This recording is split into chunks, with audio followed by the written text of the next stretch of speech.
Right now on Morning News Now, escalation and retaliation in the Middle East. Breaking overnight, Israel targeting Iran's nuclear program in a series of strikes, killing top Iranian military commanders. Now Iran vowing what it calls severe punishment and launching dozens of drones toward Israel. We'll bring you the latest, including reaction from Washington as fears of a wider war grow. Also this morning, federal fallout after 1 week of protests against those controversial immigration raids. This morning, tension rising after an appeals court allows President Trump to keep control of the National Guard for now. Alex Padilla, I have questions for the secretary, because the fact of the matter is... Plus, a very public confrontation between a California senator and Homeland Security Secretary Kristi Noem. Coming into a press conference like this is political theater. If this is how the Department of Homeland Security responds to a senator with a question, you can only imagine what they're doing to farm workers. All this as officials prepare for protests at tomorrow's big military parade. We'll get an update from Washington. Developing this morning, millions of people at risk as more severe weather slams the South with rain, hail, and powerful winds. We are tracking the conditions and the dangers as the weekend begins. And a social showdown, Meta fighting back against AI technology used to create fake, intimate images of people without their consent. More on a lawsuit filed against one company and how it could impact what you see when you scroll.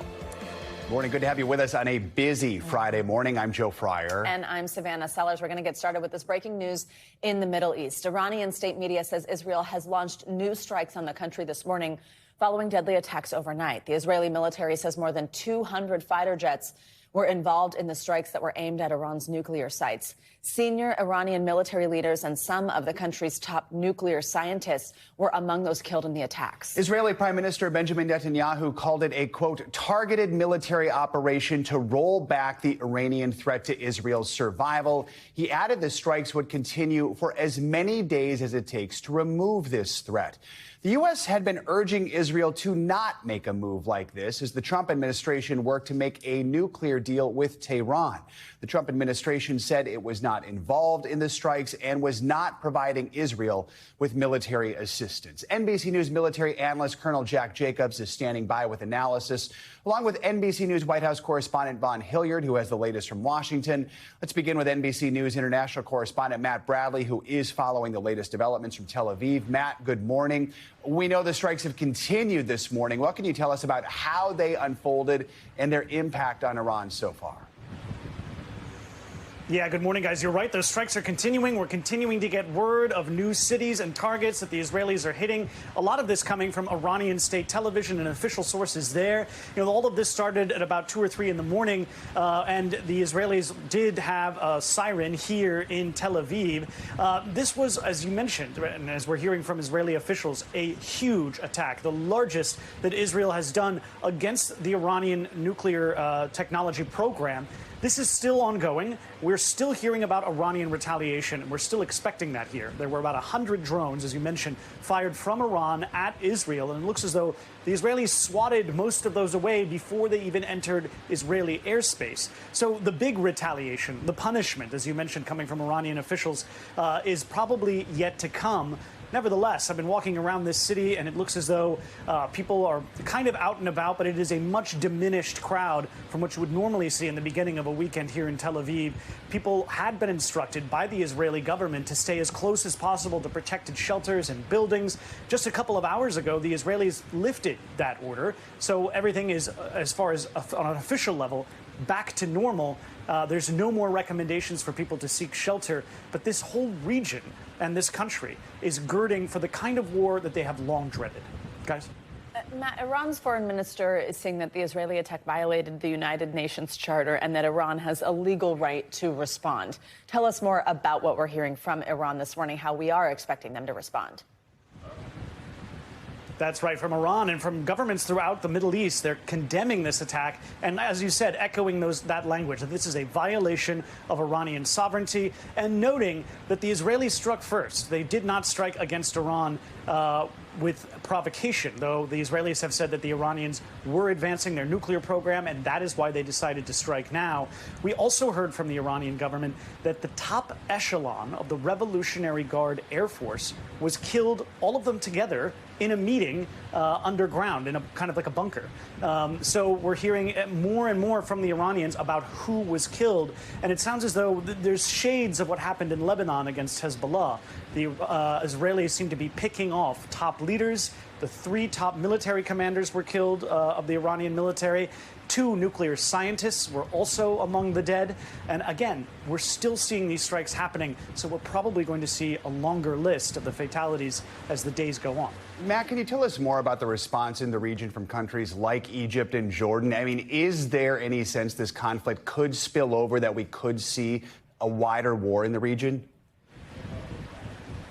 Well, you know, it's a good question, Joe. And like I said, they are condemning this. They're saying that it's a violation of national sovereignty for the Iranians. But the big question here, or what would have been the big question here, is how Iran might respond with its proxies throughout the region. Hezbollah in Lebanon, the Houthis in Yemen. There were militant groups in Syria and Iraq who are financed by Iran. And, of course, Hamas in the Gaza Strip. But, guys, over the past year and a half, all of those groups have been very much destroyed, with the exception maybe of the Houthis in Yemen, who are still firing rockets at Israel. Now, we did hear from television here in Israel that the Iranians had asked the Houthis in Yemen to join their retaliation. But we did hear from Hezbollah in Lebanon that they are not going to be attacking Israel as part of this Iranian retaliation. So it looks as though Israel has already done the dirty work of putting down so many of these Iranian proxy groups throughout the region. Now they can just focus on their main target, Iran itself. All right. Matt Bradley starting our coverage from Tel Aviv. Matt, thank you. Well, for more on this, let's bring in retired U.S. Army Colonel Jack Jacobs. He is a Medal of Honor recipient and an NBC News military analyst. Colonel, thank you very much. We always appreciate when you join us. Based on what we know, this attack took out some of the senior-most leaders of the Iranian military and, as we mentioned, those top nuclear scientists, and then also the physical targets. What do you make of the scale of these strikes, what the Israelis were trying to achieve, and if they did, in fact, achieve? Well, let's take the leaders first. In the past, the Israelis have gone after leaders, nuclear scientists, as you said, and it has not slowed down Iran's capability to develop nuclear weapons. So there's probably a deep bench inside Iran, eliminating military leaders, even on the battlefield, usually does not have the desired effect, because people rise from the bottom, rise to the occasion and take over. So this is killing off the leadership of the Iranian military will not have the desired effect immediately. The objective, on the other hand, of the Israelis is to galvanize the population inside Iran, who will be mortified by what Israel is doing, and hope that the population will revolt against the theocracy.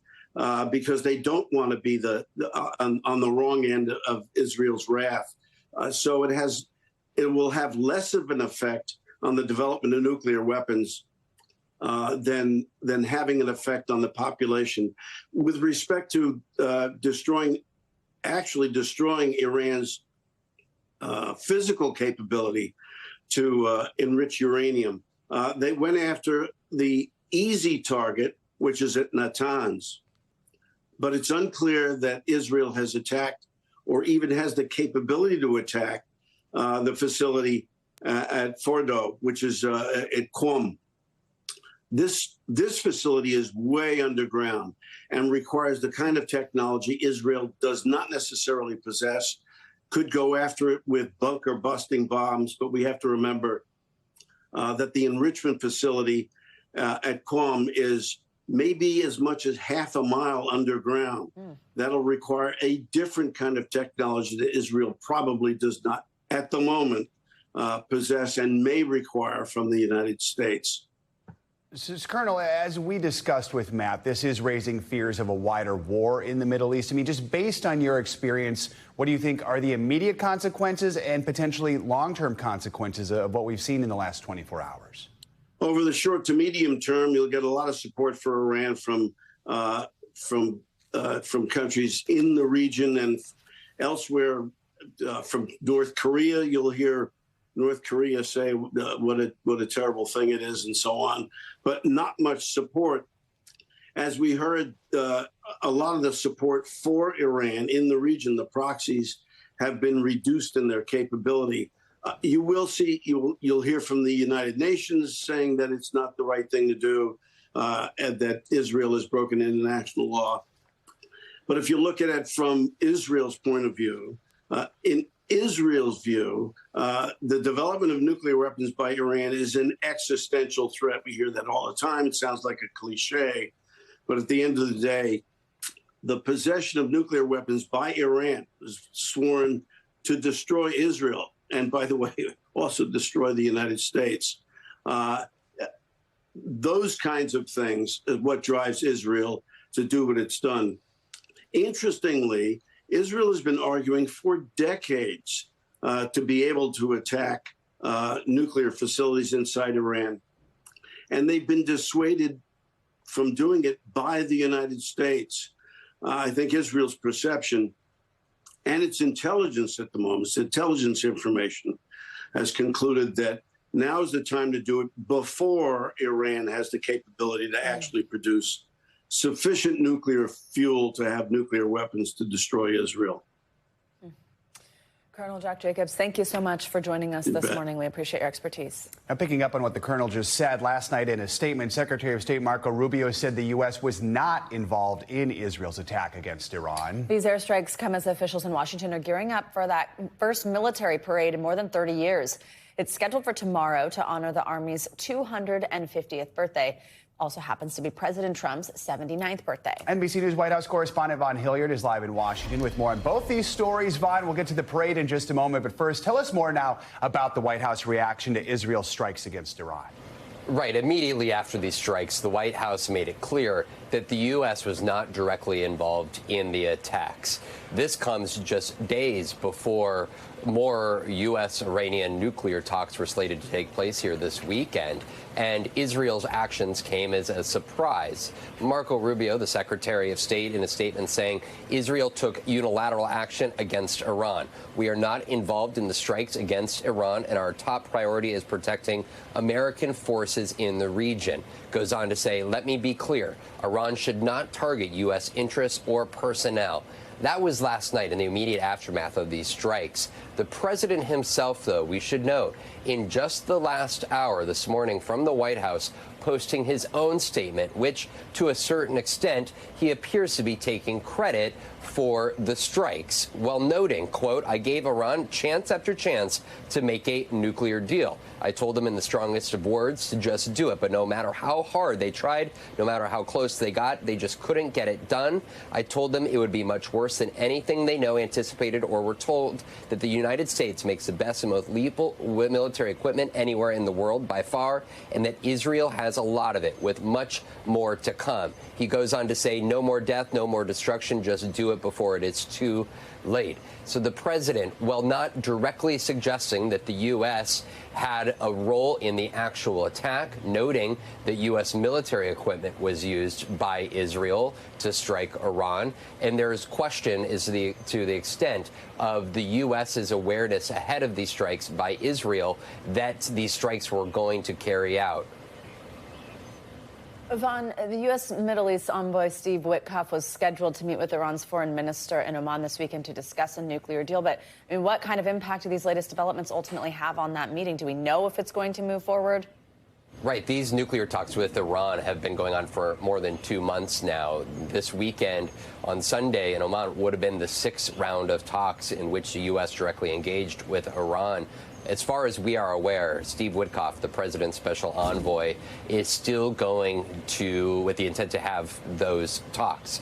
I was told by one source from a Middle East country that has been working as an intermediary between the U.S. and Iran that they also plan on attending with Witkoff. So at this point in time, these negotiations will proceed. But the question here, more prominently for Iran, is how they will respond in the immediacy and the extent to which they are eager to actually continue to sit down with the U.S. and engage in these nuclear negotiations. Yvonne, let's talk about tomorrow shaping up to be this dramatic split-screen day here in the U.S. We've got a lot of people expected to attend this controversial military parade, complete with tanks and helicopters. And then you've got organizers across all 50 states staging these so-called No Kings demonstrations, protesting the parade and the administration. What can we expect? Right, you're looking at the tanks right there on your screen. You're looking at potentially more than 150 military vehicles, 50 military aircraft. More than 6,600 American soldiers are expected to take part in this parade in Washington, D.C. tomorrow evening, here right alongside the National Mall across from the White House. The president himself is expected to make an address commemorating the 250th anniversary of the U.S. Army. We expect soldiers to represent all of the different foreign conflicts that the U.S. Army have been engaged in to be a part of this parade. Of course, this comes at a time in which there is active U.S. military personnel engaged in the streets of Los Angeles, and we have not seen a military parade of this type in recent history in the United States. There's been a lot of criticism and pushback to it because of its millions of dollars in resources, the potential road damage that is expected as a consequence of this, and of course, much concern about the U.S.'s military role overseas, especially in the face of these latest strikes by Israel onto Iran and the extent to which Iran views the U.S. as an ally of Israel in this in these recent strikes that have hit the country. Guys. Yvonne Hilliard. Yvonne, a lot to cover. Thank you. Well, this morning, the political and legal drama is intensifying in California over those demonstrations against federal immigration raids. There was late-night legal whiplash here over who controls the state's National Guard, the governor or the president. Yesterday, a federal judge issued an order blocking President Trump's deployment of the state's National Guard, ruling it was illegal. But then hours later, a U.S. appeals court hit pause on that judge's order. So now a court hearing is scheduled for next week. Also yesterday, just this shocking moment out of Los Angeles. California Democratic Senator Alex Padilla was handcuffed and forcibly removed by federal agents from a news conference with Homeland Security Secretary Kristi Noem.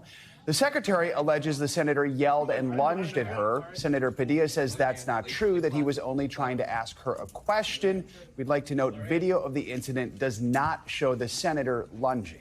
NBC News correspondent Camila Bernal is live in Los Angeles to tell us more about all this. Camila, good morning. So Senator Padilla said he was handcuffed but not arrested or detained. Tell us what we know about what happened so far. Hey guys, good morning. As you mentioned, there was this press conference where the Department of Homeland Security Secretary Kristi Noem was speaking, and all of a sudden we hear and see all of this disruption, and the senator saying that he was there simply wanting to ask a question. That's when you see the video there where he's taken out to the hallway. That's where he's pushed to the ground by these agents, and the senator saying that he was there peacefully, that he had identified himself. The secretary saying that he did not identify himself, despite the fact that you could hear him on the video saying, I'm Alex Padilla, senator for California.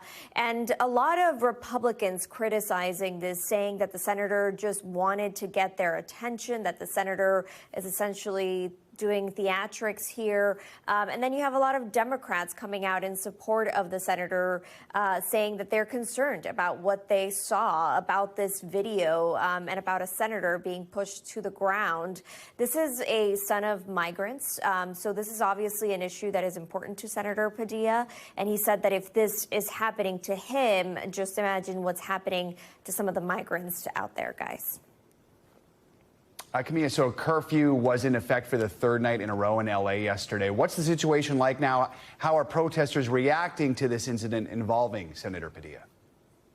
Yeah, guys, this now started a week ago. It was last Friday when we saw these protests beginning because of the ICE raids. We're now in the third night of curfews here in Los Angeles, and just how I've been describing over the last couple of days, mostly peaceful protests. We did have incidents throughout the week that escalated, that got violent, where we saw vandalism and looting, but we have not seen a lot of that in recent days. Instead, we are seeing a large police presence, and show of force as they disperse the crowds. Last night, when the curfew went into effect, of course, there were still protesters out there, and the police department here in LA, along with other federal agencies, using those flashbangs and trying to disperse those crowds. And they do so, and then overnight remains mostly peaceful. Again, we'll see what happens today. But there were some protesters saying they were concerned about what happened to the senator. Take a listen to what one of them had to say. It was just disheartening just because it feels like nobody is safe. It doesn't matter whether you're a U.S. citizen, whether you're a federal agent, whether you're in a public office, whether you're an immigrant. It just seems like nobody is safe here.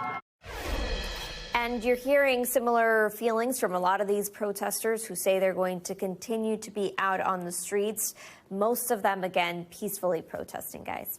Camila, let's also talk about this growing legal battle over control of California's National Guard, this whiplash we described. Walk us through what happened yesterday and what both sides are saying. Yeah, it's been a back and forth, guys. And we know earlier in the week, the governor filed this lawsuit on behalf of California, obviously, saying that it was illegal to have the National Guard here because they did not request the Guard. They did not feel that it was necessary to have members of the National Guard here in California. They filed this lawsuit, and a federal judge in San Francisco agreed with the governor. But then hours later, the 9th District Circuit Court of Appeals coming out and essentially saying, no, the power goes back to the president, at least in the meantime. So there was this back and forth of the power going back to the governor. Now it's back in the hands of the president, at least until next Tuesday when we have the next hearing. The guards will likely stay here in LA. All right, Camila, thank you so much. This morning, states in the South are starting to clean up after a wave of deadly storms. In Texas, floodwaters tore through neighborhoods, flipping cars and forcing emergency rescue crews into action. And in San Antonio, authorities say at least 5 people have died. Several others are still missing after flash floods deluged streets there. NBC News correspondent Jesse Kirsch has the details. San Antonio, Texas is reeling. Authorities desperately searching for survivors after police say a series of slow-moving storms left at least 5 people dead. Floodwaters overtaking the highway, rescuers moving in. Some areas getting over 6 inches of rain by dawn. It's just like, it's not for real. It's like make-believe. Angel Richards says her husband, Stevie, was driving to work when he called her from the car. So it happened like really, really fast. From the time he called and said the car was stalled, and now it's floating. And then I can hear these things hitting up against the car. She eventually made her way to this creek. Right by the orange. Yeah. Even though it was flipped over and still partially submerged, Richards telling us she's confident that's her car. But she did not know what had happened to her husband. They were searching the car and said, this is a Cadillac. And I was like, my heart just dropped because that's my car. The city's fire department says there were at least 65 water rescues. Authorities tell us a dozen people who managed to escape from vehicles that were in that creek wound up clinging for their lives high up in those trees. There have been other floods here in the last couple weeks. What made this worse? Well, we've had a lot of rainfall in the last week and probably 2 to 3 separate events. So the ground was saturated. So I think that just compounded the flooding. And our thanks to Jesse Kirsch for that report. Now let's bring in meteorologist Angie Lastman for more on what is ahead for the South and a check of your weekend outlook. It's your morning news now weather. Angie, good morning. Hi, guys. Good morning. If you live in the East, don't put the umbrella away because you're going to need it here, especially as we get through the entirety of the weekend. Big picture look at what's going on right now. It's essentially going to be those scattered storms that are mainly focused east of the Mississippi. The West Coast looks pretty good. Honestly, dry this morning, and that's going to be kind of the trend that we see lasting through the rest of the weekend. In the meantime, we do have some flood alerts, not quite as many as were up yesterday at this time, but notice along the Gulf Coast, we've got those flood watches in effect and some flash flood warnings just along that border, or rather just into central portions of southern Louisiana. And we also have these newly added flood watches across parts of the mid-Atlantic. It's not raining all that much there right now, but we're going to see this kind of ramp up here, and that will be kind of the center of where some of the heaviest of the rain focus is as we get through the weekend. Otherwise, we've got plenty of rain across parts of the Midwest, the Great Lakes, the Southeast, you name name it. And essentially, again, east of the Mississippi, we're going to see those scattered showers and potentially some thunderstorms. Today, the severe risk is confined from Montana to the Texas Panhandle. It's not all that high likelihood that we're going to see some of these really intense storms, but there's a few possible. So we'll be watching that into the afternoon hours. Tomorrow, much of that rain working into the mid-Atlantic, stretching down to the southeast. We'll see some of the heaviest rain, again, east of the Mississippi, but those stronger storms will be focused across parts of the western high plains. And then we get into Sunday, celebrating the dads across the east. You might want to have some of those indoor plans. We'll still be dealing with some rain for the mid-Atlantic and plenty of folks across the southeast and along the Gulf Coast. We'll get a little bit of a break for the Great Lakes and parts of New England, but still, it's not going to be all that sunny. So again, indoor plans are going to be a good idea, and we will have the flood concern. Here's the flood risk today. You can see it's pretty expansive when it comes to the slight risk. St. Louis, Memphis, Jackson, Houston, Washington, D.C., all included in those areas. So watch for the localized flooding as those showers and thunderstorms get ramped up. And by the time it's all said and done, guys, we'll have the potential to see upwards of 5 inches of rain, specifically across the mid-Atlantic, and that's why we're so concerned for the flooding throughout the weekend. So indoor plans for dads. Sorry if you live across the east. No, not many We're used to it. We are at this point. We're getting creative.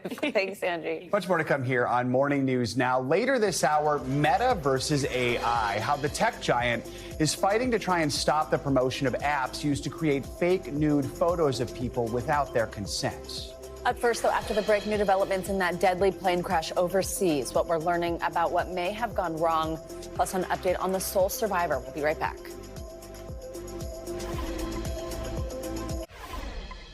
We are back with the latest development in that horrific crash involving a London-bound Boeing 787 in the Indian city of Ahmedabad. The Air India plane had just taken off, but within seconds crashed into a nearby neighborhood. Of the 242 people on board, only one survived. Now, international crash teams are in India to assist in the investigation. NBC News senior correspondent Tom Costello has more on what's being called the world's worst aviation disaster in more than a decade. Caught on camera the moment Air India Flight 171 lifted off from Ahmedabad in western India, headed for London Gatwick Airport. But only 600 feet off the ground, it quickly lost altitude and crashed in a horrific ball of fire. Dark black smoke billowing from the nearby neighborhood. Video captured the immediate aftermath as firefighters rushed in. Overhead, this striking image, the plane's tail sticking out of the side of a building as rescue teams frantically searched for victims. Very tragic and very, very horrific. And even till now, I have to say I'm in a state of shock.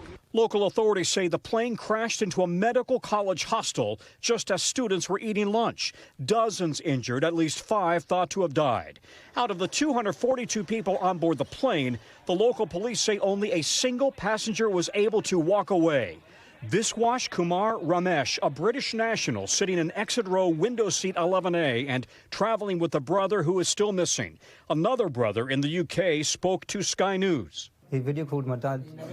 As he crashed, he said, "Our plane's crashed." All of that. I don't know where my brother is. I don't see any other passengers. I don't know how I'm alive, how I exited the plane. On board, passengers from India, the UK, Portugal, and Canada. The first crash ever involving the Boeing 787 Dreamliner, a plane with a stellar reputation and 1,100 in service worldwide. Already, veteran investigators are looking at this video of the plane taking off and noticing that the flaps on the back of the wings do not appear to be extended. Without flaps and slats extended, the wing cannot produce enough lift at low speeds. The nose of the plane is pointed up, indicating a possible aerodynamic stall, and the landing gear remains down well past the point it should have been retracted. Air India says the captain had 8,200 hours of flight experience, the first officer 1,100 hours. One of them radioed a mayday, but it's not clear who was piloting the plane. This is a difficult day for all of us at Air India, and our efforts now are focused entirely on the needs of our passengers, crew members, their families and loved ones. While Indian investigators will be in charge, British and American NTSB and FAA investigators will assist. Boeing says it is cooperating with the investigation. Of critical importance, the plane's flight data and cockpit voice recorders may provide the clues into what went wrong. All right, Tom, thank you so much. Let's bring in Jeff Huddleston for more on this. He's a former Navy pilot and commercial airline captain. Jeff, thanks for joining us this morning. So as we see, the video of the incident shows the plane going down very shortly after takeoff. As a pilot, just what stood out to you as you watched this?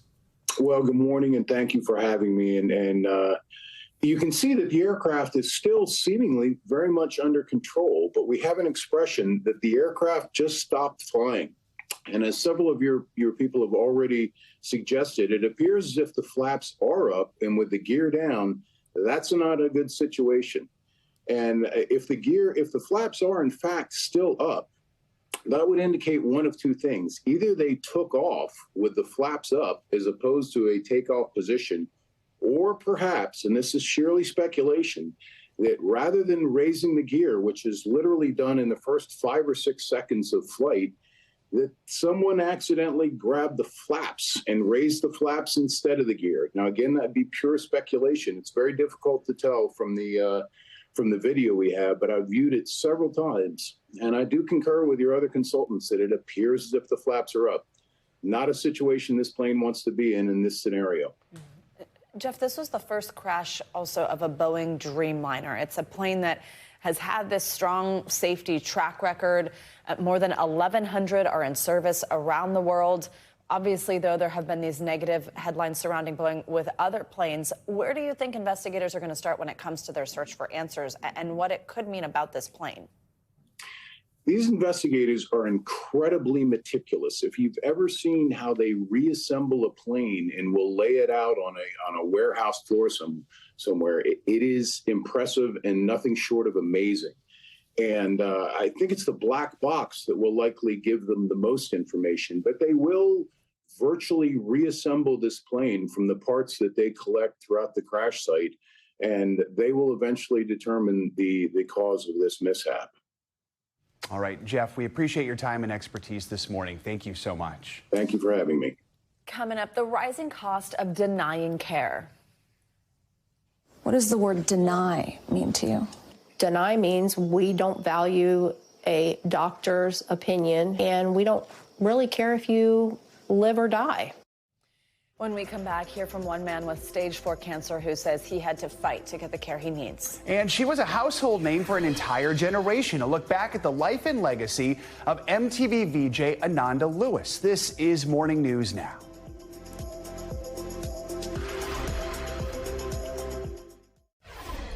We're back with the story of a West Virginia man with stage 4 cancer who was denied coverage by his state insurer multiple times for a treatment recommended by his doctor. NBC News correspondent Erin McLaughlin has more in partnership with KFF Health News. Hello. Welcome home. We first met Eric Tennant at his West Virginia home. You all right? Yeah, I'm good. Arriving back from the hospital, exhausted due to serious complications from his stage 4 cancer. You feeling okay? Yeah, a little bit rough right now, but... Yeah. Eric, his wife Rebecca, and his doctor had all hoped to get a break from chemo and buy time by getting a treatment called histotripsy, which would use ultrasound waves to target the tumor in his liver. What does time mean to you right now? It means everything. Just for my family's sake more than anything. Approved by the FDA to treat liver tumors in 2023, early studies showed histotripsy to have a success rate of 85 to 95%. But Eric's insurance said no, denying coverage for histotripsy, calling it experimental and not medically necessary. Well, it was actually scheduled for the 14th, but then we'll have to cancel it. A father of 2 and a coal mine safety instructor for West Virginia, Eric has insurance through a state plan known as PEIA. And then you got the second denial? Yes, and the third, and the fourth. What does the word deny mean to you? Deny means we don't value a doctor's opinion, and we don't really care if you live or die. Rebecca appealed and fought for months, turning to state lawmakers and the media, including KFF Health News reporter Lauren Saucer, who contacted PEIA. Said, I'm a reporter working on this story. They wanted me to submit questions in writing. We hear nothing for a really long time. Then NBC News joined in to try to get answers. 1 week after NBC News asked about Eric's denial, a stunning reversal. PEIA approved coverage for the treatment, saying it had requested a second opinion through an external independent review, calling the situation rare and exceptional. Rebecca's feeling? They only approved it because of NBC stepping in. It's discouraging because I have the time and the patience to do this. A lot of people don't. I think patients who have navigated this process would say that it feels like the point of it all is to simply drag it out for as long as possible till you run out of treatment options. PEIA told NBC News difficult decisions regarding medical necessity are made by medical professionals for every appeal of a denial coverage, and not in a manner that is arbitrary. Do you wonder what could have been? Yes. If we would have got this 4 or 5 months ago, then, where would I be at now? I'm just fighting for another day. And our thanks to Aaron McLaughlin for that report. As for what's next, Eric now has to wait for new scans in July to see if he's even well enough to go forward with that treatment. What a powerful story. Well, this morning we are remembering a trailblazing voice from the golden age of MTV. Ananda Lewis, who began her career as a VJ and talk show host, has died from breast cancer. Lewis was open about her battle and at times talked about the things she wished she had done differently. NBC's Priya Sridhar has more on her legacy and the message she leaves behind for women going through the same fight. Ananda Lewis, a former MTV VJ and pop culture force of the 1990s and 2000s, passing away at the age of 52 after a long battle with breast cancer. Her sister posting on Facebook, she's free and in his heavenly arms. Lewis leaves behind a storied career, her first big break on BET's Teen Summit talk show. Welcome back to Teen Summit. We're honored to have First Lady Hillary Rodham Clinton with us. Immediately pulling in notable guests. Have you ever thought about becoming president or maybe running? No, I haven't. Yeah. But I'd encourage you to think so. Ananda was just that voice that was speaking for all of us. She was young, she was fresh, she was irreverent, she didn't mince words, she had that swag. Then in 1997, she burst onto the MTV scene, sharing the era's coolest music over the airwaves and interviewing young mega celebs in the making. Spending with you, Britney Spears. How you doing? Okay. The New York Times calling her the hip-hop generation's reigning it girl. And by 2001, she launched her own namesake talk show. Welcome back, and please welcome back the members of NSYNC, Chris, Joey, Lance, JC, and Justin.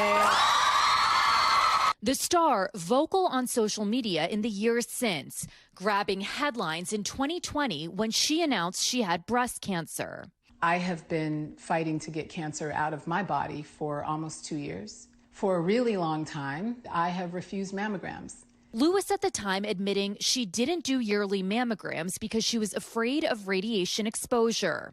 Millions of women undergo breast cancer screening yearly, and there has been no evidence that minor exposure to radiation increases their risk of breast cancer or any other cancer, and that small risk is far outweighed by the potential benefit of early diagnosis and treatment. Lewis later saying she refused the double mastectomy doctors recommended. Instead, according to her 2025 Essence op-ed, focused on more holistic treatments like cutting out alcohol and sugar, doing monthly ultrasounds, taking high-dose vitamin C IVs, and doing hyperbaric chamber sessions, in addition to conventional treatments like low-dose chemotherapy and radiation. She opened up about her journey during a CNN roundtable in 2024. My plan at first was to get out the excessive toxins in my body. I decided to keep my tumor and try to work it out of my body a different way. Ultimately acknowledging she regretted her treatment choices. Looking back on it, I go, you know what? Maybe I should have. Later writing in that Essence op-ed, do everything in your power to avoid my story becoming yours. Priya Sridhar, NBC News. Coming up, an AI crackdown, Meta taking action against apps that create fake images of people without their consent. For families who might say this is too little, too late, what do you say? What I would like to say to them is we are on their side. When we come back, an NBC News exclusive, the lawsuit just filed against one AI company. You're watching Morning News Now.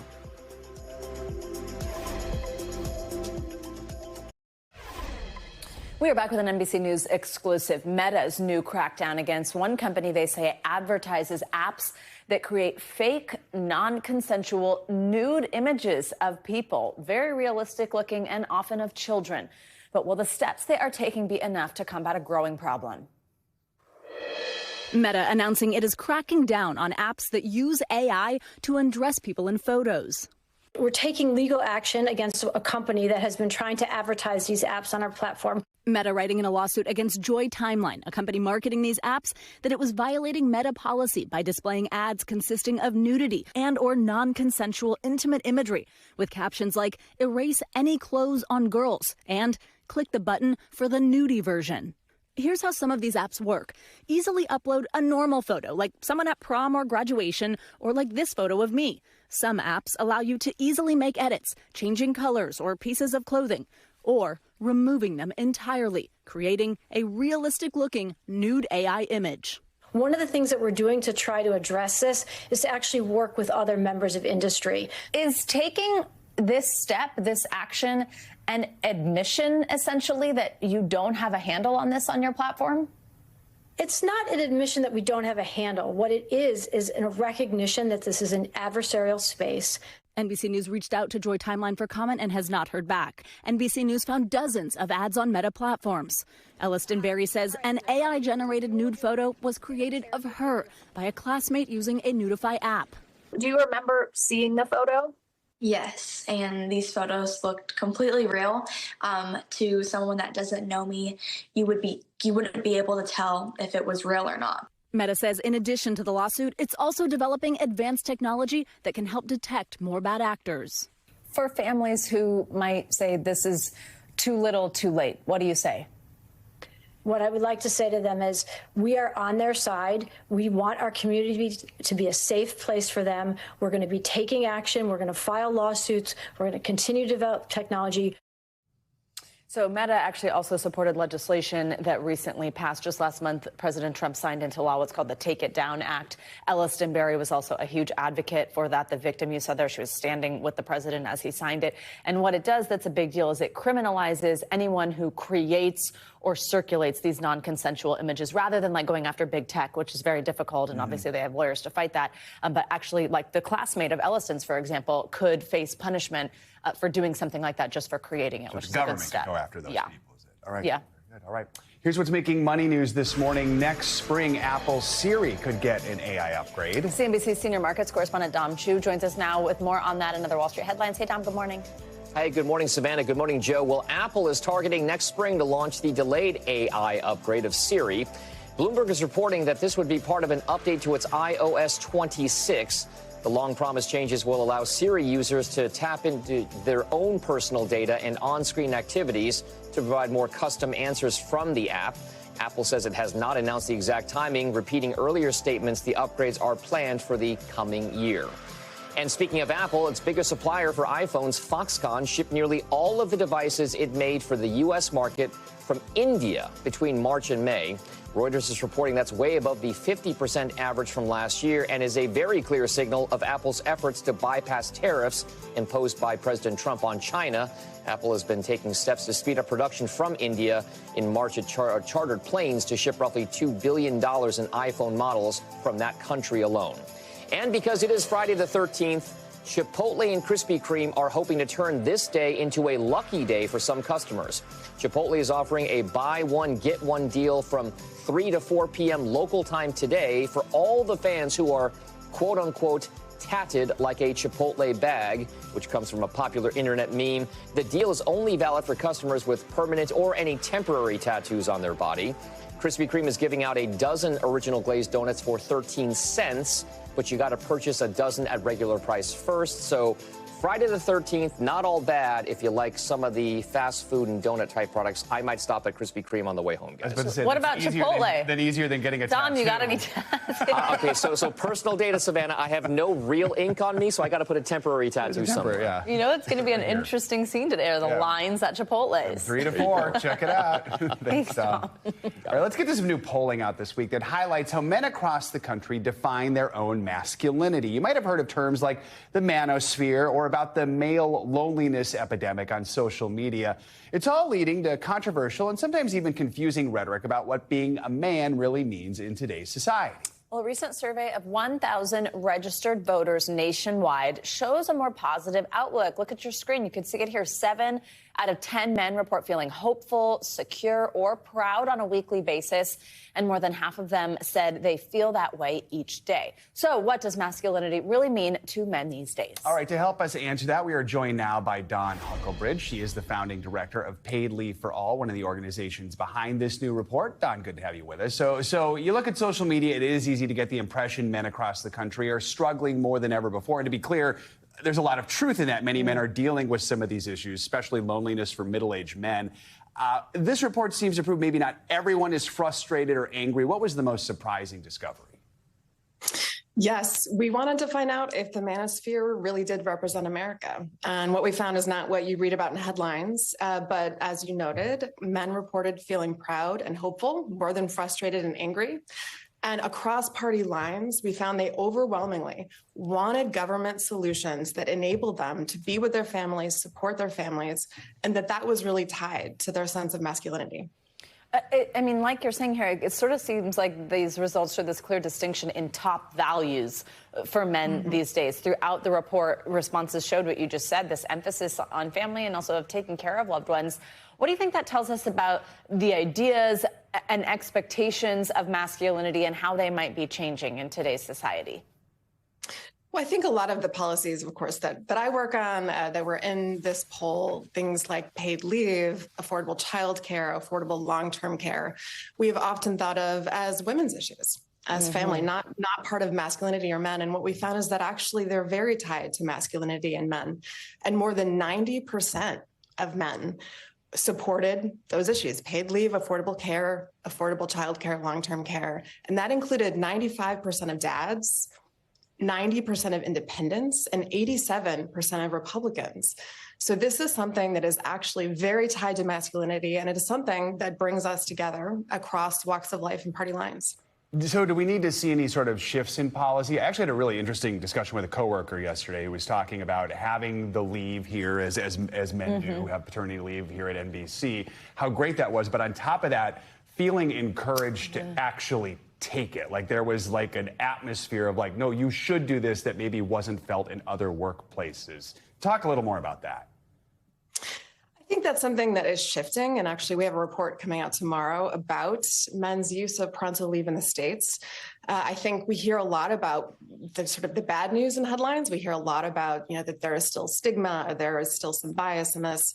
What we're finding is that when you talk to men, when you look at real data, that's not true.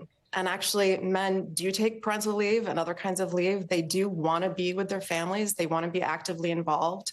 In the survey, we found that men rated being there for their families emotionally, taking care of their kids, made them feel more masculine than even advancing in their careers. So I think it's important that we talk to men, real men of all kinds, and get the temperature from them. All right. Dawn Huckelbridge, great conversation. Thank you so much for joining us this morning. Super interesting. Thanks for having me. Coming up, a heartfelt goodbye. Up next, we're going to take you to Texas, where a high school principal is sending off this year's graduates with special handwritten letters. This is Morning News Now.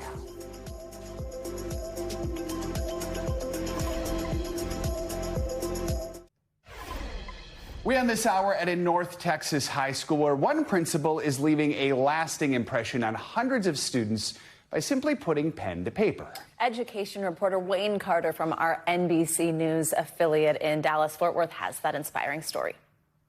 I want them to have something. You might think you know Jason Mutterer's story. You do realize you've set a bar now. Absolutely, yeah. The high school principal who shocked so many of us at Summit High's graduation. Just mowing the yard one day, what can I do to give them something and bring it into my speech. I'm going to briefly turn my back on the audience. Turning his back to the parents, family, teachers, and speaking into the soul of his students. He didn't care what everybody else thought. He wanted us to hear what he had to say. And then he started speaking about personal handwritten letters, and 443 of them. I'm like, dang. I'm like, there's no way he just wrote 443 letters to every student here. I have mine right here. He says, Dan the Man. That's what they call me. That's my nickname, Dan the Man. Andrea, thank you for being an important piece of our girls' track program. This year... He said, thank you so much for your leadership. You've showed a great example of what it likes to excel academically. It came to me. I have a letter that I got from a teacher back when I was in high school. And I still have that with me today. I was supposed to be like a 4th or 5th generation farmer, and my government teacher just said that you can go to college and you can succeed in college. And so I've kept that because somebody saw something in me that I didn't see in myself. That note, all those years ago, sparked something in the kid who turned away from the family business to plant a different kind of seed with students. Yes, Did you teach most of these kids? None of them. Jason Mutterer was here day one at Summit High, 20-some-odd years ago. Coach Mutt, as he prefers to be called, is a basketball coach turned principal who refused to accept the airs that come with being a leader. He didn't want everybody to just see him as the principal because at the end of the day, he was a coach. He was a coach, he was a teacher. Most importantly, he was just plugged in.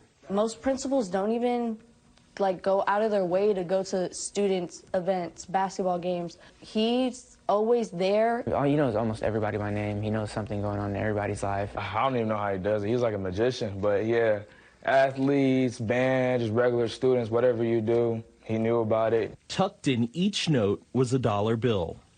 That's $1 you can't spend. You can't go out and spend that $1. That's $1 you got to cherish and keep. I don't know if I want to just keep it or if I'm going to give it to somebody that needs it. $1 seems insignificant. We think random acts of kindness are insignificant, but if 443 kids are doing random acts of kindness every day, it has a huge, huge impact on our society. The future airline pilot, psychologist, and track star will tell you it's hard not to let his words get you. It's nothing he hasn't told me before, but just the fact that, he went out of his way to write it. Just seeing it on paper and having the proof of somebody saying that they see you. I looked at the note, smiled, it was a heartfelt feeling. It was amazing. Stay in touch, and best of luck at San Angelo, Coach Mutt. We are proud of you.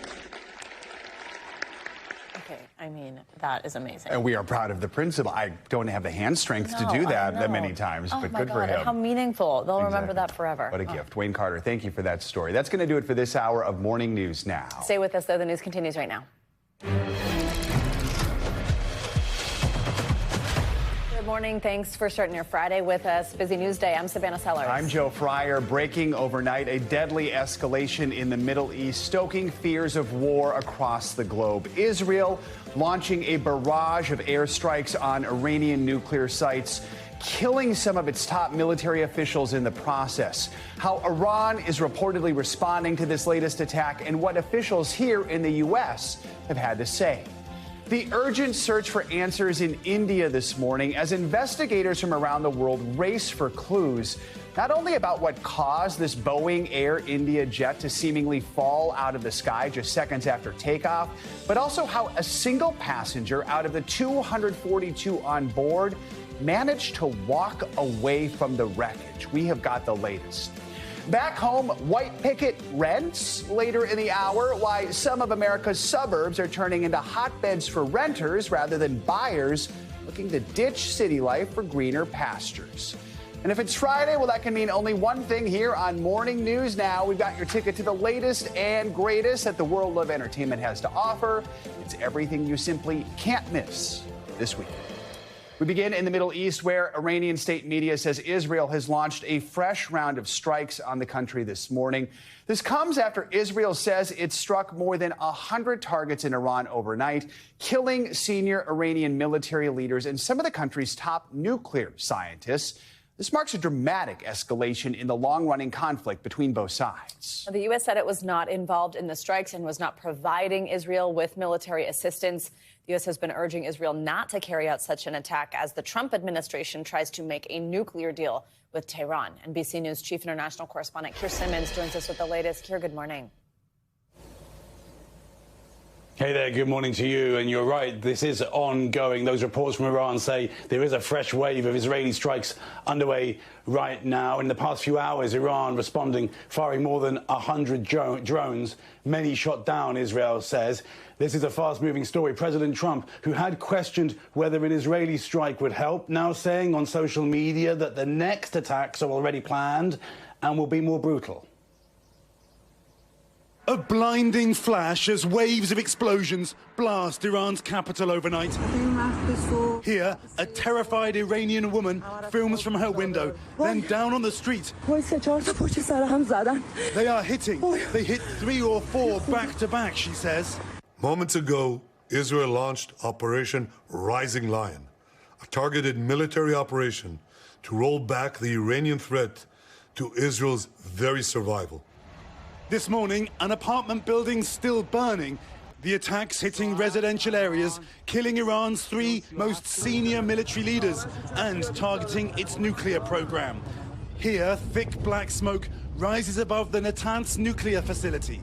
This video, Israel says, shows their military simultaneously taking out Iranian defenses. More than 10 locations outside the capital were hit, Iran's state media said, and multiple sites in Tehran itself. The Secretary of State releasing a short statement calling the action unilateral, writing, "We are not involved," while Israel's Prime Minister in a televised address in English saying there is more to come. This operation will continue for as many days as it takes to remove this threat.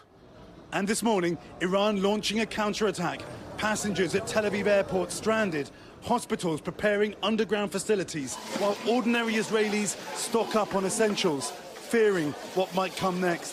Still, many saying they support the action. We had no choice. I really feel like this was a last-minute decision because we had no choice. And this morning, President Trump posting that he told Iran to make a deal, but they, quote, couldn't get it done. The president writing, certain Iranian hardliners spoke bravely, but they didn't know what was about to happen. They are all dead now, and adding, Iran must make a deal before there is nothing left.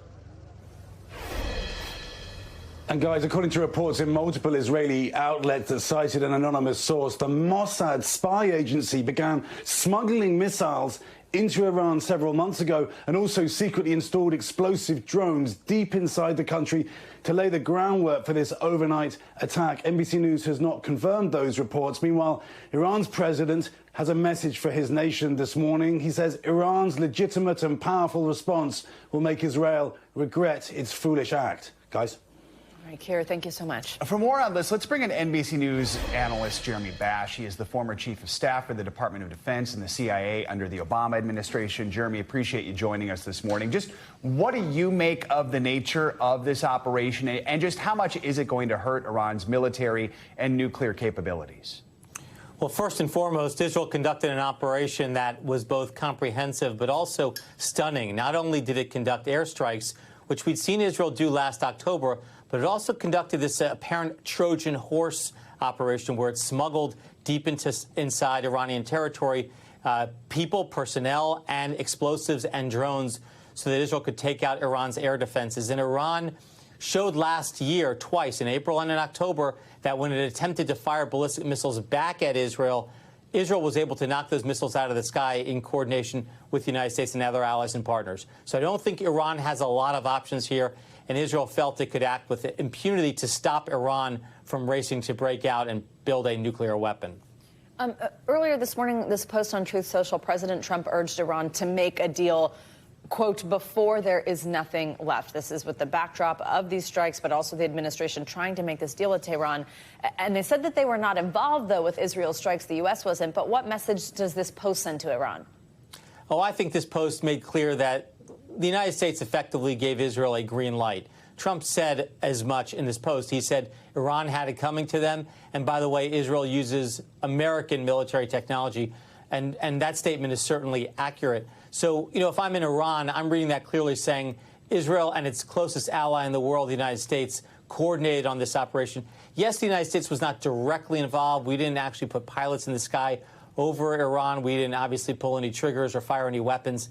But we certainly coordinated with Israel. We make sure our troops and our allies, our partners, are safe in the region, and we provide any backup and support that Israel needs. We did that last year, and I'm quite certain we did that again last night. And so this can be considered, in some respects, an Israeli unilateral operation, but with some at least political and tacit and maybe some operational support from the United States. And Iran's foreign minister said the attack could not have happened, quote, without the coordination and approval of the United States. Again, as you mentioned, the U.S. saying no direct involvement here. But looking forward, 2 days, we're expecting the sixth round of talks between Iran and the U.S., hoping to reach a deal to curtail Iran's nuclear program.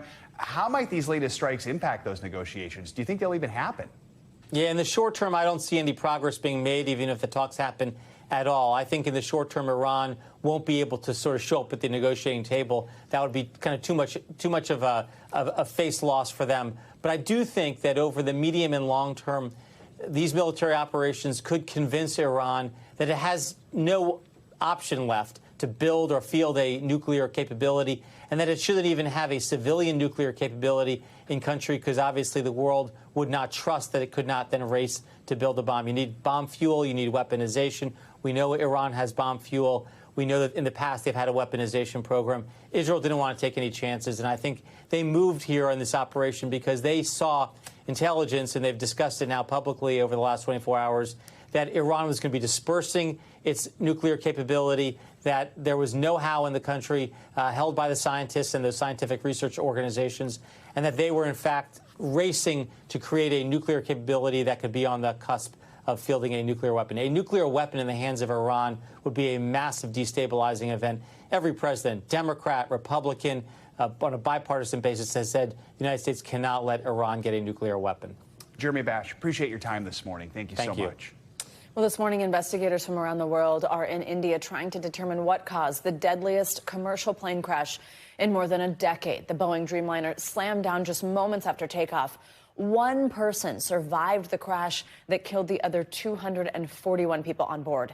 NBC News senior correspondent Tom Costello has the latest.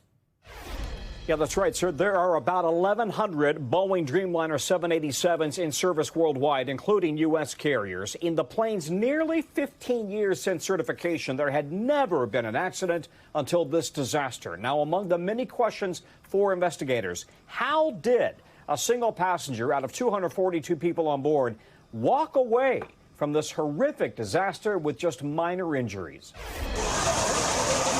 Overnight in India, authorities have been sifting through the crash site. Now the world's worst commercial airliner crash in more than a decade. The chilling moment from Thursday's crash captured from multiple camera angles. Flight 171 slamming back down to the ground just seconds after taking off, bursting into a massive ball of fire and smoke after crashing directly into student housing for a medical college. Several people on the ground are presumed dead. Of the 242 on board the flight, Air India says just a single passenger is the lone survivor. Video shows that passenger, Vishwas Ramesh, a British national who was seated in 11A, an exit row window seat, who somehow managed to walk away from the disaster. Later taken to a hospital with minor injuries and talking to a local broadcaster this morning. I can't explain. Everything happened in my eye. Emergency door is broken. My seat is broken.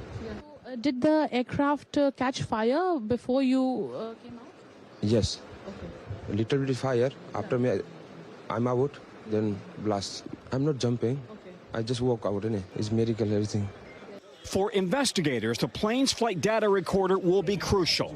Boeing 787 Dreamliners have an advanced set of sensors that transmit a constant stream of data from the plane to a central hub. Experts point to video that shows the landing gear still down when it should have been retracted. And the wing flaps needed for lift at takeoff did not appear to be fully extended.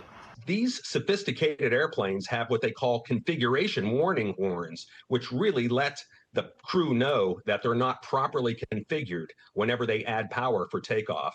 So The flap issue is a mystery to me.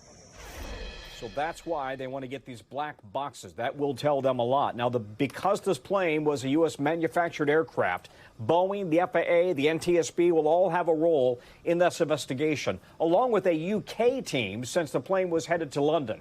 But Indian authorities will lead the investigation. The U.S. is offering any and all assistance. Back to you. All right, Tom, thank you very much. This morning, there are some major new developments in the ongoing protests over federal immigration raids. A legal battle is now heating up over who has authority to control California's National Guard. Another major headline, U.S. Senator out of California, Alex Padilla, was handcuffed yesterday after trying to ask a question at a press conference held by Homeland Security Secretary Kristi Noem. NBC News correspondent Liz Kreutz is following all these developments out of L.A. Liz, good morning.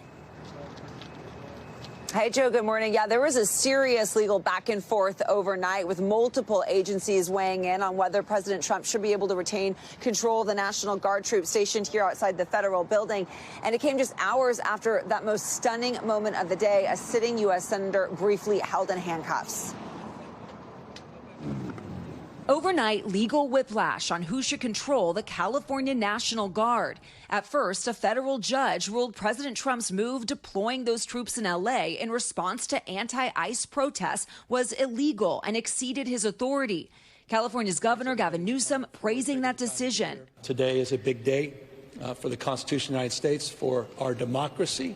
But just hours later, an appeals court paused the ruling, allowing President Trump to retain authority over the Guard troops for now.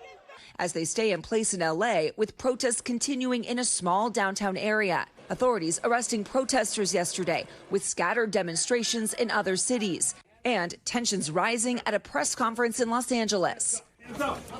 I'm Senator Alex Padilla.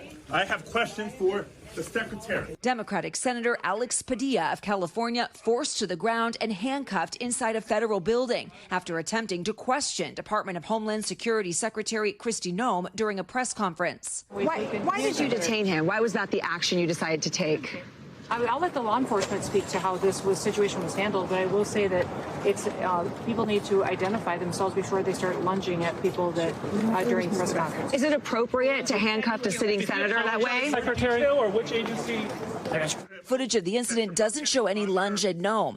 Later, in a statement, Noem said Secret Service agents thought Padilla was an attacker. The White House calling the senator's actions an immature theater kid stunt.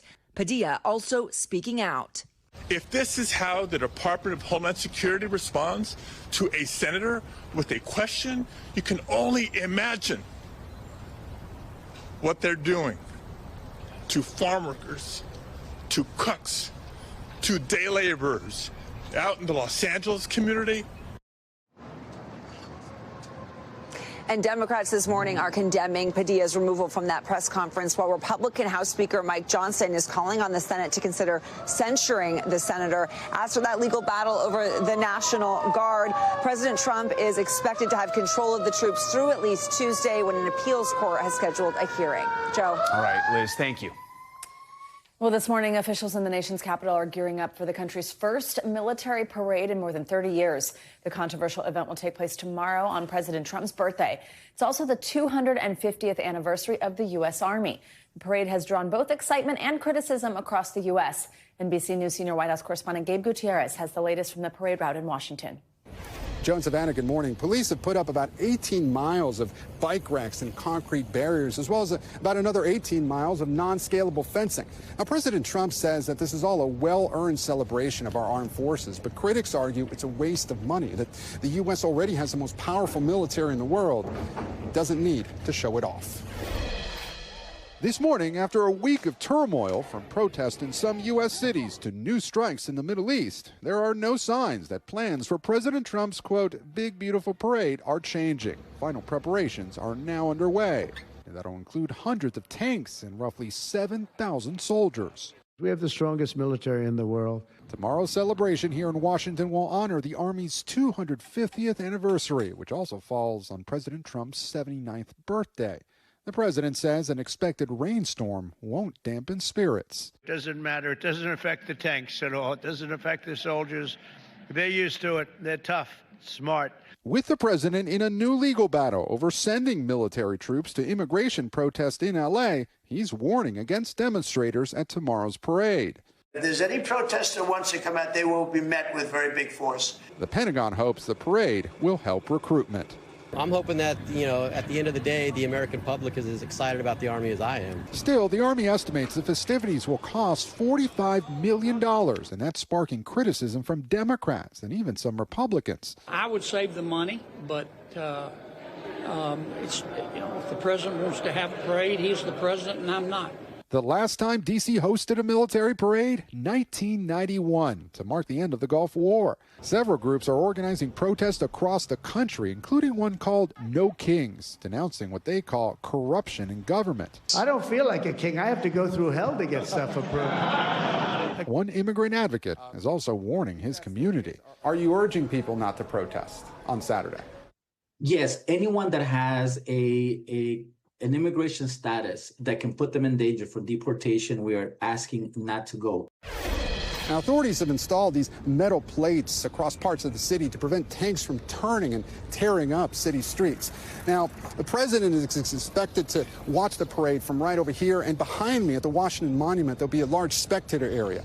Now, the parade also has the potential to disrupt travel across parts of the country. There will be a 3.5-hour ground stop at Reagan National Airport during the parade. Joan Savannah. Gabe, thank you very much. And now actually we're going to speak to one of the organizers of tomorrow's No Kings protest. Leah Greenberg is the co-founder and co-executive director of the progressive group Indivisible. Leah, good morning. Thanks for joining us. So your organization expects there are going to be 1,800 rallies across the country tomorrow. What's the message you're trying to send with the No Kings demonstration? And tell us more about that turnout you're expecting. Well, as we are watching this display in Washington, as we are watching Donald Trump spend $45 million of taxpayer money while telling us that there's no money for Medicaid, that Social Security offices have to close, he's doing this for his own glory. He's doing this for his own benefit. He wants to project strength all over the country. He wants to kind of have this show of fascist theatrics in D.C. What we want to do is collectively come together in community everywhere else in order to show him that real power comes from the people. And so we're organizing pretty much everywhere, in every state. We've got over 2,100 events now scheduled. We're expecting millions of people to come out to tell Donald Trump that he is not the king, our king, and that is not his money. We just heard Gabe Gutierrez report that some groups are urging people not to protest. Of course, over this past week, we have seen some demonstrations turn violent. Are you worried we could see violence this weekend? What are you doing to keep people safe? And what are your big security concerns? Well, we're absolutely aware of some of the threats that Republican elected officials and Donald Trump himself have made. That's part of a broader agenda on their part to try to chill dissent, to try to stop peaceful protests, to try to crack down on anybody who might oppose them in society. And Americans understand that when a bully tells you you can't do something, the answer is more peaceful protest, right? And so we have been working very closely with our event hosts and the people who are organizing these all over the country to make sure people are trained in safety, in de-escalation, in how to handle counter-protesters, in what to do if ICE shows up. We want to make sure that these are spaces that are family-friendly, that are joyful, that are community-oriented, and that are really celebrating our own collective power and community, because fundamentally, again, our power comes from the people. Leah, what's your message, though, to the Americans who do support President Trump's recent actions with the military, and also maybe they just want to simply support our military tomorrow without it getting political?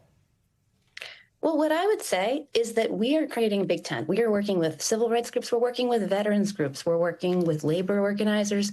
We're working with faith communities. There's a lot of people out there who however they voted, they know there's something wrong about what is happening. They know there is something wrong about the president deploying the National Guard to support a violent crackdown on our neighbors and our communities. They know there is something that is wrong about sending tanks to Washington, D.C. while telling us that there is no money for Social Security or Medicaid.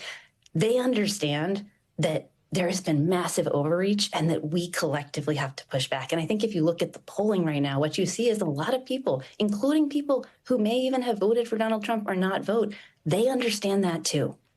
Leah Greenberg, thank you very much for your time this morning. All right, if it feels like your weekends keep getting rained out, you are not imagining things. Cities across the Northeast have been drenched weekend after weekend. In fact, some parts of New York have suffered months of weekend washouts. And this Saturday and Sunday, you can probably guess what's coming. NBC News correspondent Sam Brock joins us now from the Brooklyn Botanic Garden. I'm sure the flowers are thrilled. Maybe not. Maybe it's too much rain. I don't know. Sam, good morning. They're definitely fully out and flourishing this morning, Joe. Let me tell you this. It's a picture-perfect day to start here in Brooklyn. It was a picture-perfect day all of yesterday.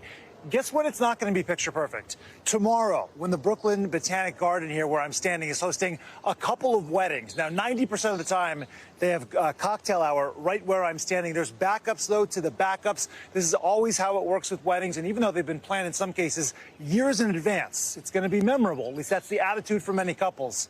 Either way.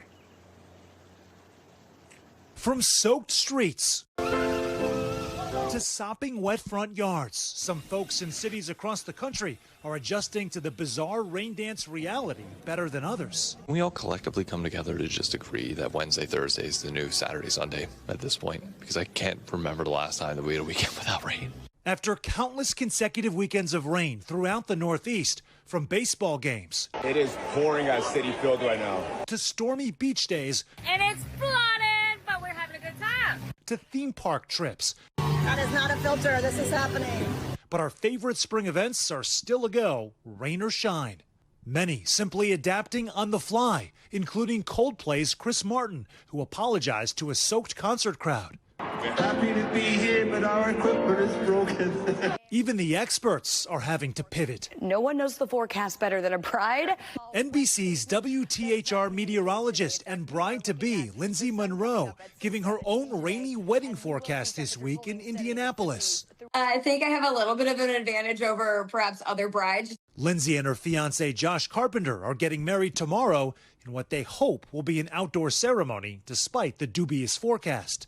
An unfortunate trend in the wedding industry right now, but wedding planner Tracy Taylor Ward says there's an upside to the recurring rain.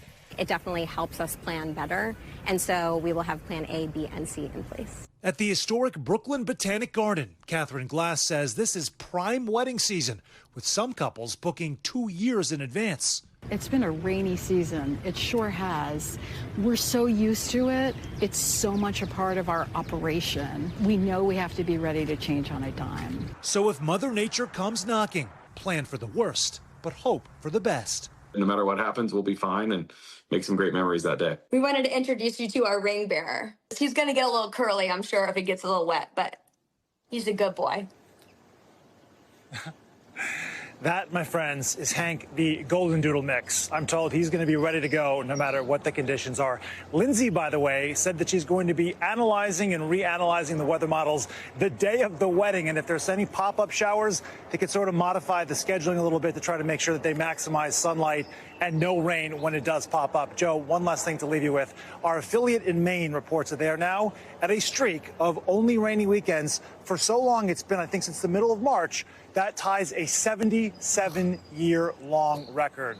That is the state of affairs right now, as I send it back to you. I hope the meteorologist will literally be like, okay, so we're going to do the vows from 446 to 452, because I know there's like, she'll have like her Doppler set up, and it'll be great. All right, Sam, thanks for that story. Appreciate it. Okay, that takes us perfectly over to the news in our morning News Now weather. Maybe in the last few seconds the forecast changed and it's going to be all bright and sunny this weekend. What do you say, Angie? I've got in front of me, Joe, that Doppler you just referenced, and unfortunately there are no changes. We are expecting still kind of an unsettled pattern across much of the east. It's going to be the rain from much up and down the East Coast all the way back towards the Mississippi. Here's what we've got right now, though. Some rain, heavy rain at that, across parts of the Tennessee Valley, stretching up into the Midwest. St. Louis has had kind of a rainy morning. We've got some rain along the Gulf Coast with some pretty robust thunderstorms happening across portions of Louisiana and Mississippi. And right now, 10 million people under flood watches. So yesterday, it was quite an active morning across Texas.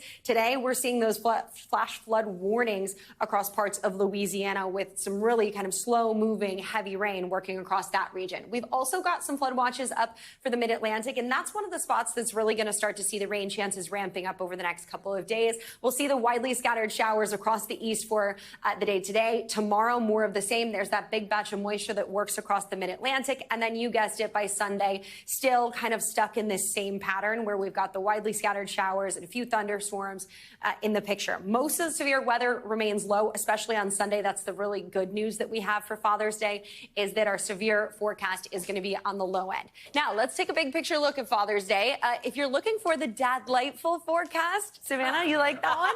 All right, if you're looking for that, it's out west. We've got temperatures into the 50s in Trinidad, California. We've got Dad's Creek headed to the low 80s. But the east, unfortunately, I know you do. Grandfather, North Carolina, yeah, well, we're going to have to be celebrating the grandfathers indoors because we've got showers, we've got thunderstorms, plenty of sunshine, though, in Gulf Florida. So have no fear, 91 degrees. South Padre Island. I see what you did there. South Padre. Gardner and Carpenter.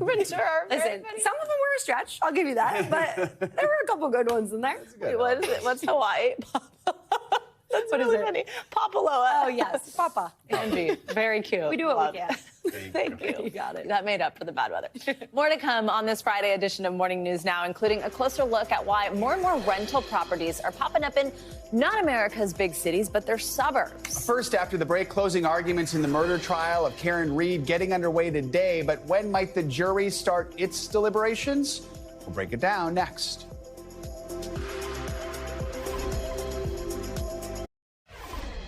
Welcome back. He may be best known for playing a doctor on TV, but now Noah Wiley is lobbying Congress on behalf of real doctors. NBC News correspondent Ryan Nobles has the story. Noah Wiley never went to medical school. Yeah, you ever get used to this? Used to what? 3 hours sleep. Anything more than 3 hours and I'm sluggish all day. But with two distinct roles as an ER doctor on two massive TV hits. Hope I'm never one of your patients. Makes two of us, my friend. Welcome back. He may be best known for playing a doctor on TV, but now Noah Wiley is lobbying Congress on behalf of real doctors. NBC News correspondent Ryan Nobles has the story. Noah Wiley never went to medical school. Yeah, you ever get used to this? Used to what? 3 hours sleep. Anything more than 3 hours and I'm sluggish all day. But with two distinct roles as an ER doctor on two massive TV hits. Hope I'm never one of your patients. Makes two of us, my friend. He gets that people will always connect him with healthcare. Pretty cool. They did for the first 15 years of my career, and then we didn't talk for a little while, and now we're talking again. Wiley's relationship with medicine goes beyond costume scrubs and TV sets. His mother has spent 5 decades as a nurse, but it was his role in the pit that changed his perception of her work. I looked at my mother and realized, I don't know that I've ever taken the full measure of what your career has meant or done to you. It is that personal tie that has led him to Capitol Hill to advocate for people like his mom in search of ways to help the helpers. They're not being adequately compensated. Even though mental health resources are available to them, there's still a stigma about asking for them. It's a voice nurses like Lauren Wagner say they desperately need. You know, it's so hard to ask for help in these instances. People see you as these superheroes. You're superhuman. You're a nurse. You're a healthcare provider. And at the end of the day, we're also humans. We have feelings. Lauren and her colleagues are asking Congress to reauthorize the Lorna Breen Healthcare Provider Protection Act, which provides federal funding for mental health programs. They're also pushing for reforms to cut down on the administrative burdens associated with healthcare, and they want Congress to pass a federal tax credit for frontline healthcare workers. It may be a tough ask in an era where Congress is looking for cuts, but it's a challenge Wiley has taken on before. 2012, he was arrested for protesting Medicaid cuts on Capitol Hill. We occupied the Rayburn Congressional Office Rotunda. And is willing to do it again. Well, Lorna Breen Act needs $45 million. I believe we're going to spend that on a parade this Saturday. Nurses like Lauren were in many ways drawn to healthcare because of the noble calling depicted in shows like The Pit and ER. You take this and you keep it on your pillow. That way you don't sleep through a page. Now, come on, let's go. ER was amazing. I'm sure it encouraged a whole bunch of people to pursue a career in healthcare. But Wiley warns that if the people who were drawn to the profession because they want to help are not taken care of and supported, the system could collapse. Bad healthcare usually associates with larger costs. So I would counter that the savings you could make would offset anything. Ryan Nobles, NBC News. Really cool report coming up. The suburbs aren't just for people looking to buy a home anymore. When Morning News Now returns, why rental properties are popping up all over hotspots outside some major American cities, a trend that's reshaping housing markets from coast to coast. Stick with us. That is up next.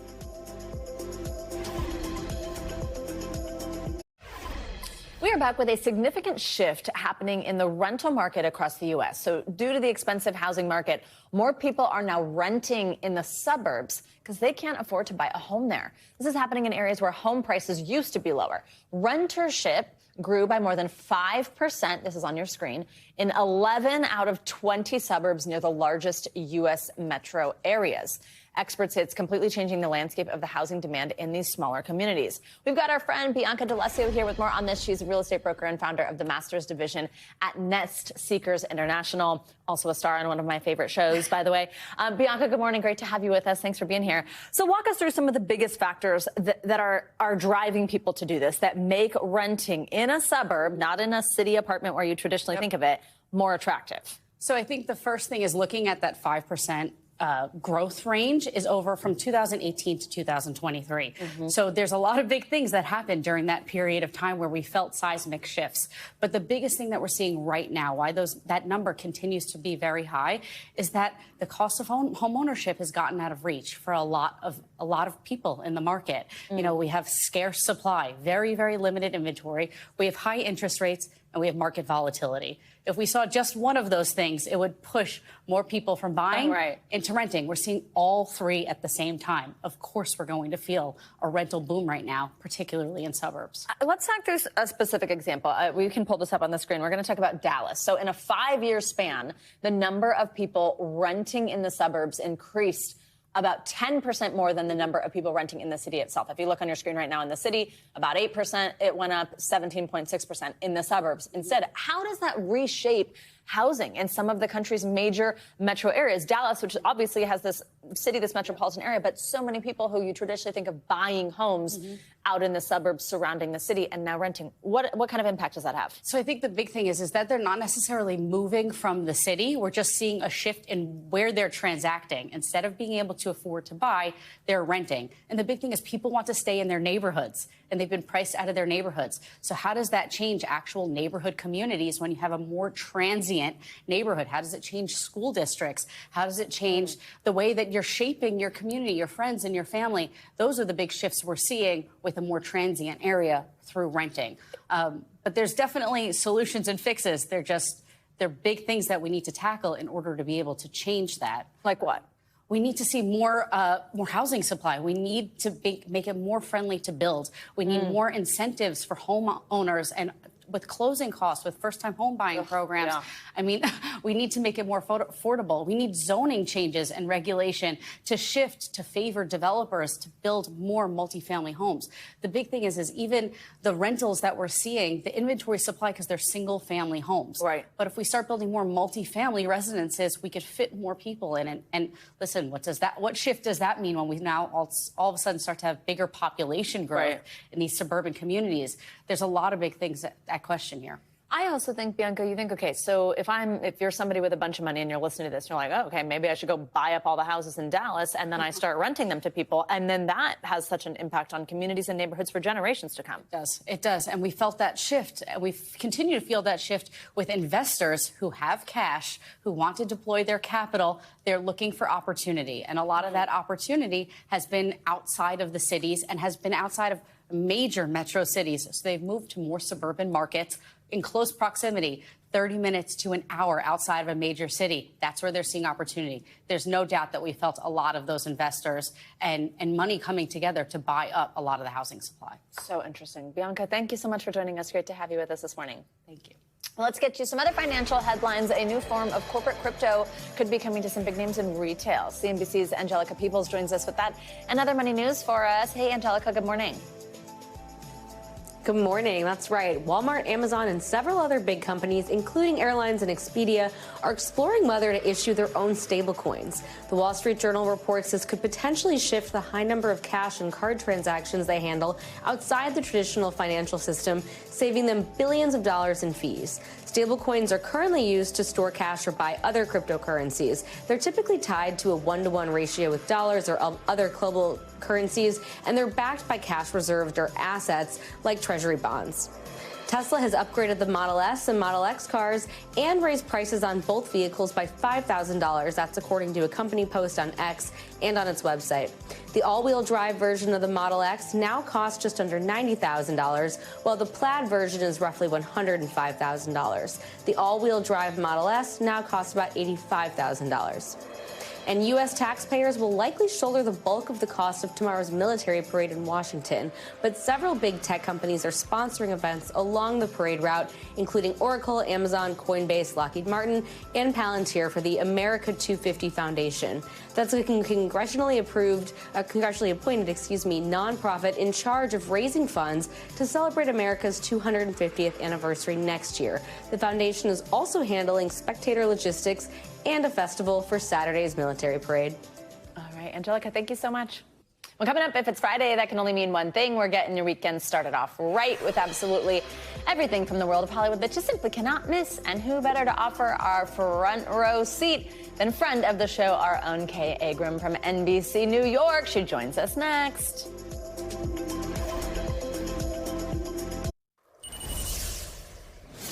Welcome back. It's Friday, which means it's time for your weekly Can't Miss list. That's, of course, a look at all the movies and shows that you're going to need to see this weekend. Joining us this week, NBC New York digital reporter and friend of the show, Kay Ingram. Good to have you with us, as always. Always great to be here. So we have to start with How to Train Your Dragon, but we got a live action version of it. So as we like to say, is it on fire or is it toothless? Wait, that's amazing. What you did really there.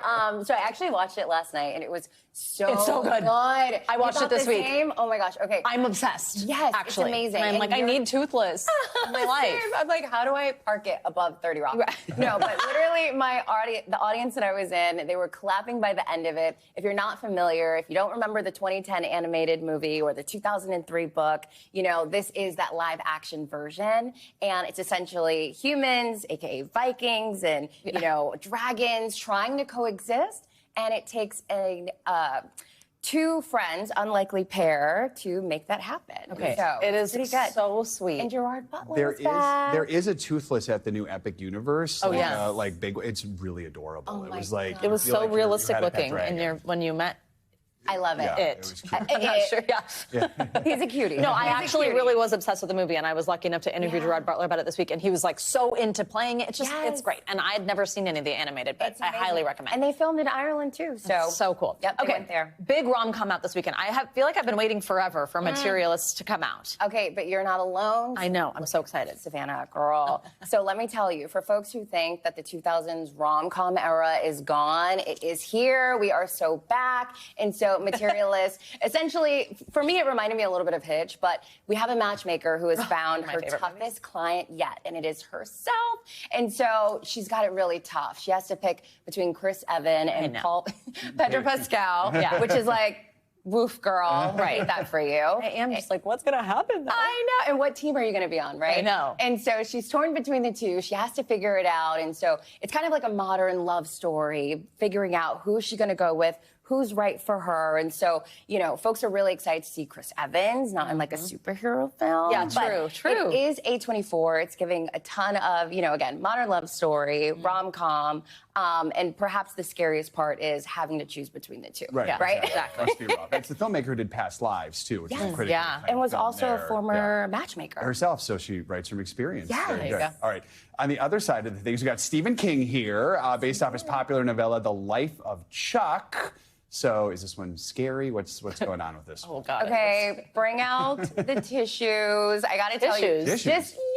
Well, maybe it's me. I'm a big softie, okay? For me, anything that has to do with life and the meaning of it and the gift that is exactly what this is So it's about. not horror at all, even though it's Stephen King. Exactly, which is like a big, I mean, there's a little bit of a twist, right? The end of the world might have something to do with it, so maybe that's a little scary, but really it's diving into, right? No big Not what we really think of as Stephen King.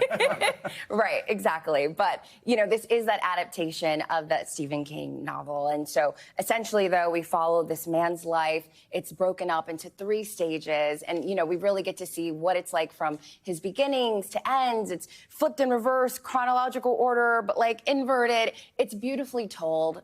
We've got, you know, iconic actors in it, of course. Look at this one. My goodness.